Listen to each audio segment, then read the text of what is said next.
Welcome to Gold Derby. I'm senior editor Denton Davidson here with Shona, Heath, and James Price, production designers for Yorgos Lanthimos' Poor Things. I just want to start right there with Yorgos. I mean, talk about working with him, those early discussions, because it looks like he just sort of said, go for it. I mean, this is big and bold. This is big time production design. So talk about those conversations with him. Um, I think working with Yorgos, like you said, it was a very open palette, but very heavily based on the script, which was really our bouncing board for everything and for everybody. I think everybody was really, we stuck to the script like mad, and we got a lot of our ideas from them. But Yorgos was really keen that the film used all sorts of 1930s studio techniques and also very up-to-date technology like LED screens for the skies. So he was keen to have a new world created from him, for him, from us, totally from scratch, and he wanted to use all the techniques from miniatures to massive studio builds, backlot builds, everything. He wanted everything. Talk about a little bit about those massive studio builds. I mean, where were you able to build them? What sort of team did you have to assemble? I mean, how much manpower did this take? Because there are sets that are huge. They're like immersive. The actors are just fully immersed in these sets. Yeah, absolutely. We It took us a while actually to figure out where we would be able to build such a on such a grand scale. We did a bit of a European tour. We went around the whole of the UK, went to Ireland, we went to the Czech Republic, and Hungary, and Budapest in particular seemed like the only place outside of London that could really house us, because we were going to be a big outfit. So we took over. There's two huge film studios there. One's called Origo and one's called Corda, and we based out of Origo, and we built our biggest set, Lisbon, not by much bigger, but that's the biggest set in Corda, which is the other side of the city. And at one point, I was informed that we had got three-quarters of the whole of the construction crew that work in Hungary as a whole, the country, working for us on one film. We became like a self-eating snake. We would turn up on set and we were like, where's that painter gone? That HOD painter, he's amazing. He's disappeared off London. And then you'd go across the city to Calder, and there he would be on the. So people were disappearing off one of our sets to go to another set. So I mean, there was a big art department. You would walk through the art department in the morning, and there would be art directors and draftspeople, and just intimidating amount of craftspeople and artists and model makers, and it was quite incredible and almost awe-inspiring. We took three scenic backdrop painters from London who can paint big scale. There's not many people around that can paint on 100-foot, 50-foot backdrop by 60-foot, and we had three guys from London come over: Steve Mitchell, Nigel Hughes, and Tommy Jolliffe, and they just worked on Lisbon. So it really was a monumental task to build, and once we designed and to realize these sets, these immersive sets, and then the miniatures themselves. I mean, I'd never done any miniatures before, and we'd often talked about them on jobs, but never really done it. And it quite often takes as long to build a miniature set as it does to do to a full size. Some of those were 8 or 9 weeks to build. And the Alexandria was huge. It was 50-foot long, and that's a miniature, but you're building a whole city. So it was quite incredible, the person power that we had. This film has such incredible characters. The actors are just firing on all cylinders in this movie. It's a tour de force, but the production design really feels like its own character. It's so unique. I want to talk a little bit about Godwin's house, who Bella calls God. God, I love that. When the film starts, it's in black and white, and it's he has a very unique style. What is God's style? talk about his house and what you wanted to present for him.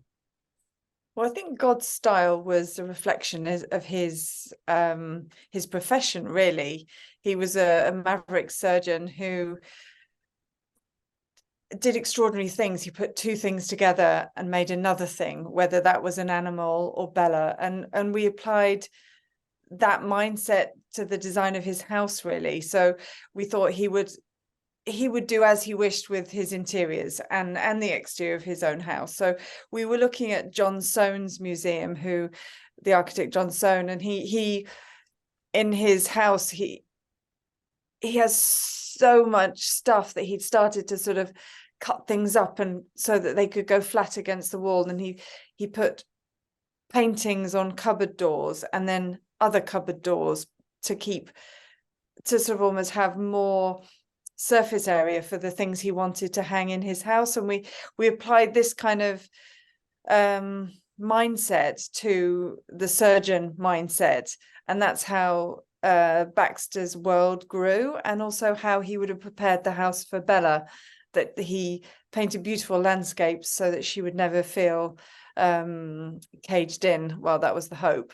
And the same with her bedroom. There were these beautiful quilted walls that were taken from a Victorian card game called The Never-Ending Landscape, sort of depictions of human endeavour, whether they're flying hot air balloons or ploughing or ships.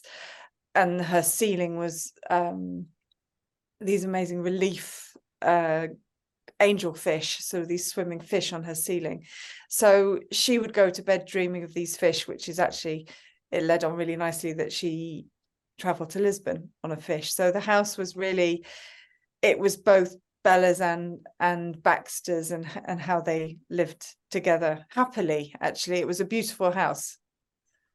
And the film goes from black and white to color. How much does that affect your production design? Does it? I mean, when you're filling a space, are you thinking, okay, this is going to be seen through black and white, and does that complicate things? We didn't actually know. No. You didn't know? Okay, explain that then. So Yorgos was testing quite a bit through the process of prep, and he talked initially about using black and white for the flashback reanimation stuff, and so that's what we presumed was going to happen, and that's a very small portion of the movie. And after one of these tests, it came back, and they'd been testing black and white in the lounge area or the living area and the relief was so thick there that it looked great. So he was just like, I'm going to set the whole beginning of the movie. He felt that until she went to Lisbon could be back. And so that was literally 10 days before we started to shoot. So it was a case of going, well, everything's happening. We've got Lisbon to build, and go for it. And I think the only thing, and it really oiks Shona, is that in Bella's room there were these beautiful dip dyed curtains that just that are green, and from pink to green, and they were so beautifully done. And of course, because it's in black and white, you don't see it. It just looks like a shade of grey. So I think that's the only set we would have done differently, was Bella's room with the colour choice, if we'd have known in time. But yeah. But we had a sneaky feeling that Yorgos knew anyway, because from the very beginning, he was just like, make the textures deep, make them really bold, make them just, don't be shy, put more texture. So I think that was his way of telling us to make it work in black and white from the beginning. We just hadn't read into it properly, possibly. Well, as Bella begins to travel, I mean, she goes through European cities like Paris and Lisbon and London, and then that's when the colors really, really pop. And you have these huge sets. You're building these cities. When I look at that, I mean, you're just wowed. When you see this on the big screen, it's a wow moment. How did you balance historical aspects of those cities and making it a fantasy? Because it feels like we're in a fantasy.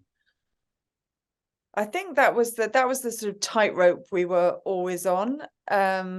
But we always had this sort of get out of jail card, I suppose, which was Bella, that she was this undefinable being that nobody knows or can say what she saw through whose eyes.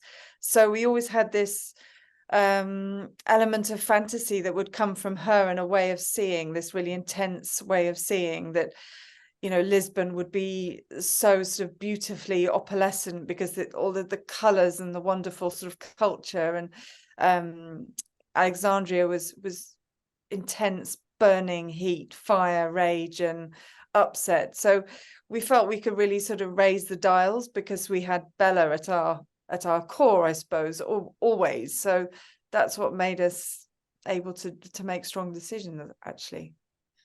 Yeah, I mean, I never really ever remember thinking that we were making a period thing.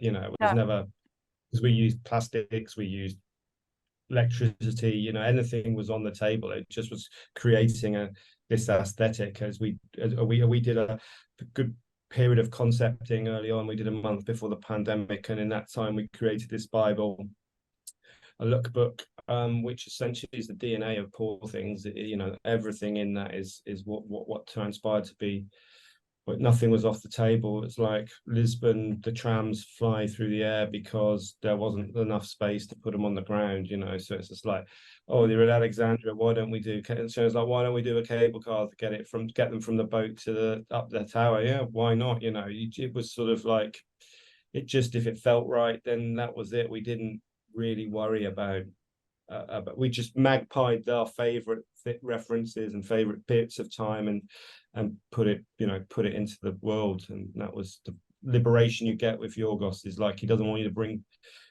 preconceptions to the table. He wants you to come without preconceptions and just explore and be brave and, you know, give things a go.